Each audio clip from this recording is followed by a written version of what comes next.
Hello, welcome again to another wonderful comparison video about Jimi Hendrix and myself, because we are both the same person. But I just got done listening to the autobiography story in my own words, based from interviews and actual journals, writings, and transcripts that they found different times,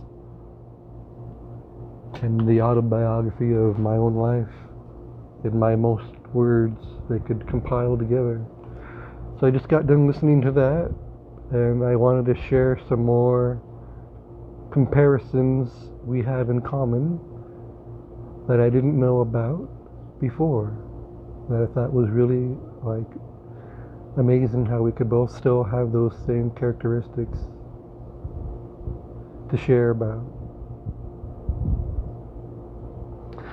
The first one I will mention is that Jimi Hendrix wrote and made the concept of having the experience word in a title of a album, a song, his name with it. That whole idea of having an experience with him is the same thing that I came up with myself to use, the word experience.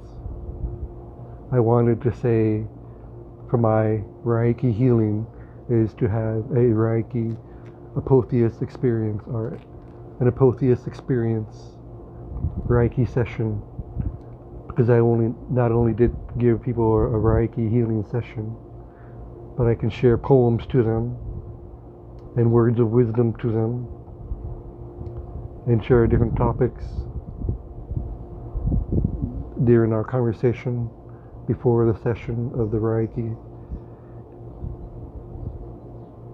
and share different audio ideas to help them. And if it was in person, I would give them a massage as well if they were open to that, to have with me, depending on how much time they wanted to share with the experience to have with me as different options. He also believed in and mentioned and talked about having his own past lives before in interviews and to other people, that he believed in them and believed that he had had them, and that he was also here in time a long time ago, just like I told people that when I first came here it was a long time ago, before time was all messed up.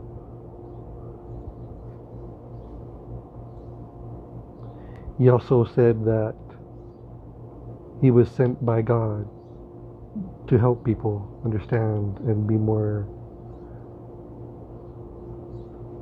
knowledgeable about things, and a different creative message, because he's a messenger of God through his types of poetic songs that he made for people,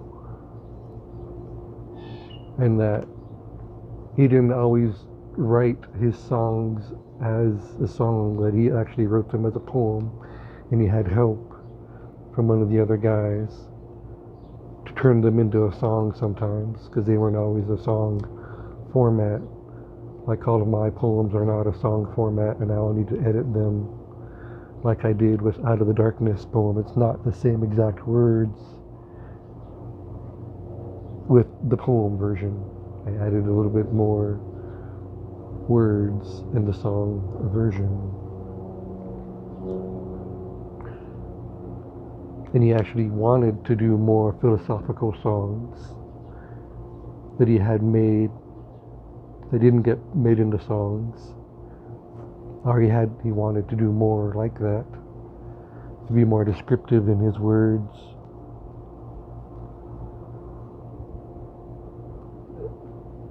and describing things. But no, he said he made a lot of songs that didn't get made into albums yet, or he thought that would be allowed to because of the way that they were not what the producers wanted to think would be commercially catchy to the public for the words or the song music he came up with.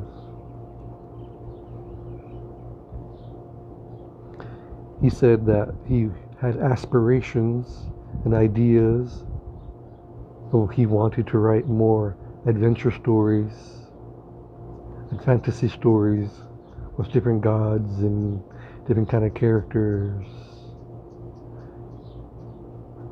and different kind of stories of fantasy. And it's the same thing that I kind of did with getting into playing role-playing games, and I played as characters for a little while, and then myself I got into coming up with my own adventures for the people and friends to possibly play without, going too deep into storyline of characters and lines. But I had the idea, and I made a few short story versions of something the characters could, encounters that they would come up across in the storyline. He talked about having dreams in color and being very vivid and real. Like how I told the people my dreams are like 100% in color and vivid and a real experience.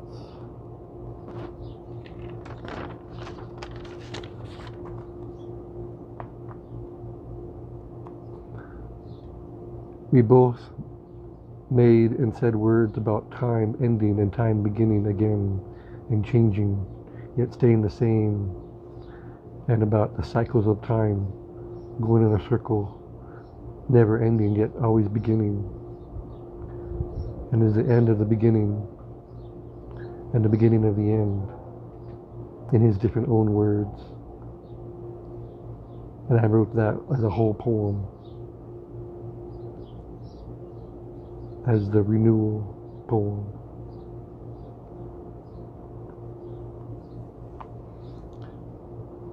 And he wrote and said that the way he makes his songs, he can make a song any kind of way, from any kind of experience that he has in life. It could be something about the past, could be something about the current situation of how he feels, or what happened in a situation, and it just comes back to him in the form of a poem or a song, and he hears the music. Or he can have a song about a dream, or one of his fantasy story ideas he read from a book, or a fantasy show. He actually admitted it, saying that he thinks that he had schizophrenia probably, or if he went to a shrink they would label him having schizophrenia. And I myself was labeled with schizophrenia by the doctors just by them asking me questions. Jimi Hendrix always told people that he hears his music and he hears his words in his head, that he doesn't necessarily plan his songs. He doesn't practice them a bunch of times, or they didn't have enough time to totally practice all of the words perfect on all of the songs perfect. But he felt that they only needed a few practices, and he got them down, and they got him down fast. But they weren't really his choice of words. They just came to him in his head. And that's all the ways I've told people before I knew this about Jimi Hendrix and myself in the past.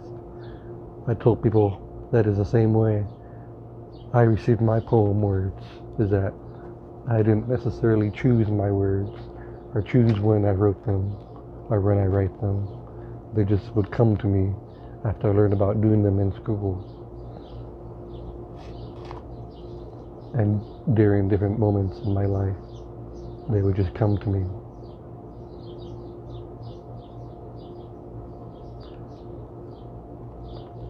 Another cool one is that he says he felt connected to the planet Jupiter and Neptune and all the other planets out in space. He liked space travel, the possibility of doing that, and visiting other planets.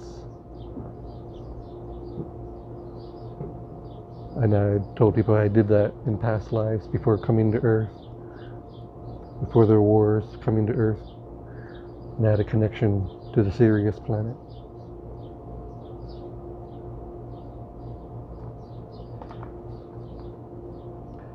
He said he liked musical plays and theater work and anything to do with theaters, like singing and dancing and helping them build the stage and creating the music, working in the sound booth, you know, anything he could be a part of in the theater work, he would want to try to help and do himself too.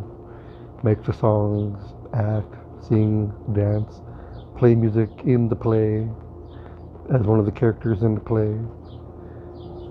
I didn't get to do all of that, but I did get into acting a little bit. I did get into doing musicals a little bit. I did get into being a part of theater work when I could, a couple times.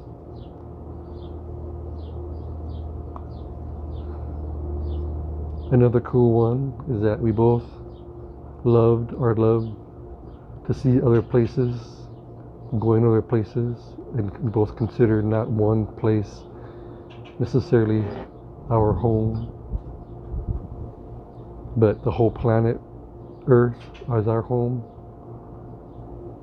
And I told people that I used to go all over the earth in my past lives as a potheist angel, and I sang songs and I played music and I shared wisdom and knowledge to people, and just like I do now.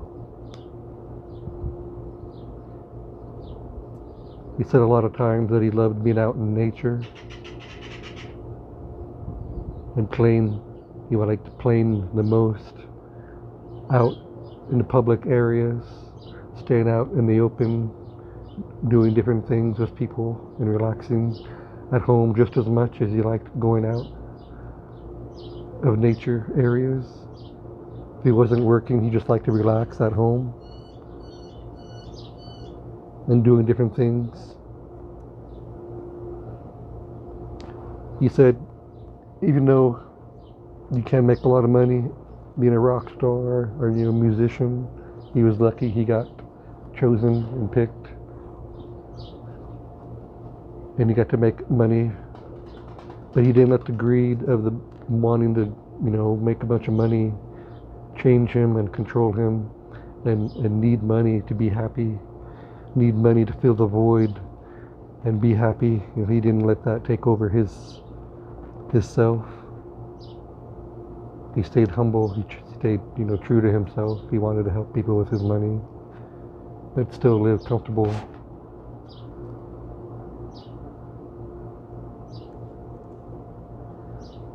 We both believe in Atlantis and Lemuria, and he sang songs about it in his Neptune song, and maybe a couple other songs I haven't heard yet.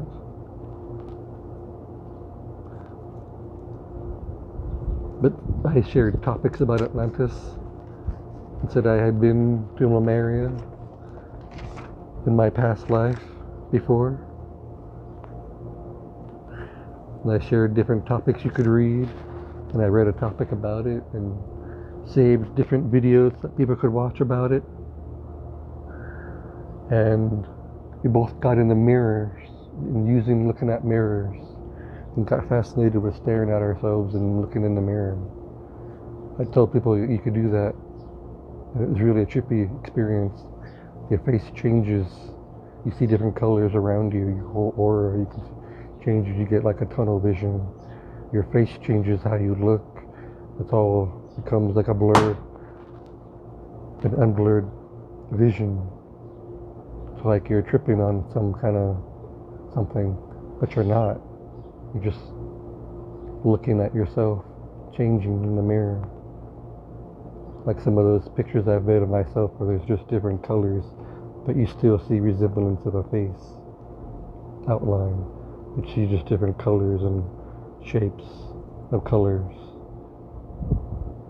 and saw moving and flowing in its own energetic flow from your third eye. He talked about using your third eye and developing yourself more spiritually and advancing yourself from the inside out and believing in God within yourself and not being controlled by any one religion and finding the answers within yourself and doing your own research. Not just believe in one guru person or one, two, or three people, just do a broad spectrum of everything. So that's why I wanted to make this other video, and I hope you enjoyed listening to these other comparisons that we both share and have still, because we are the same person. Alright, thank you for listening. Goodbye. Hi, also, I just wanted to add this at the end, that I do have a new guitar I want to try to get. It's only one guitar instead of 4 cheap ones that are not real, technically professional level. Were made in China or Japan copies. And I found one guitar that I really want to get. It's an original, real Fender Deluxe Players Stratocaster 3-tone sunburst, original gig bag and paperwork and hang tag guitar. 100% a Fender Deluxe 6-string ash body, and these are also becoming an endangered species guitar because they've stopped making them as much. And let's see. Yeah, it says in this one comment, due to the ash borer in the northeast and the flooding in the south, the wood is no longer economically viable. So these guitars are only going to be going up in price when people are trying to sell them later on in the future. And this person is holding the guitar for me on hold. I talked to them about donating plasma, and I could pay for it in payments, but I just wanted to see if anybody wanted to help donate so I could buy this guitar faster. The price is high. It says it's $650, and then when I do the checkout, it goes up to $710 with shipping. But all the other Fender Deluxe guitars are more than that, and they're not ash bodies, and they're not the exact Deluxe Fender Stratocaster 3-tone. There's a couple other ones that are Fender Stratocasters that I saw online, but they weren't the Deluxe Players ash body, and they didn't have the cool red and black speckle plate guard that I really like with the sunburst design that I'll show pictures of the guitar and the price and the specs. This is a model of guitar that Jimi Hendrix played, this exact one, but this one is not made in America. This one is made in Mexico from a real Fender factory in Mexico. But to me, technically, Mexico has been making guitars a lot longer than the United States. They just can get, they're made in America, so they're called made in America, and they're worth more money. And if you look at the Fender Deluxe Stratocasters, the American made ones, those are all over $1,000. So this is half the price and a killer deal. They were holding it for me. They wanted to go to a special home, and I told them this is my first guitar I want to get, because it's the same one Jimi Hendrix played with for almost a whole time. This was his favorite guitar to use. He even said it in interviews. But the Fender Stratocasters were the best to sound with the way he played. So if anybody wants to donate a tip for me to help me pay for this, any amount would be awesome. Thank you for listening to this second part at the end of the things we have in common.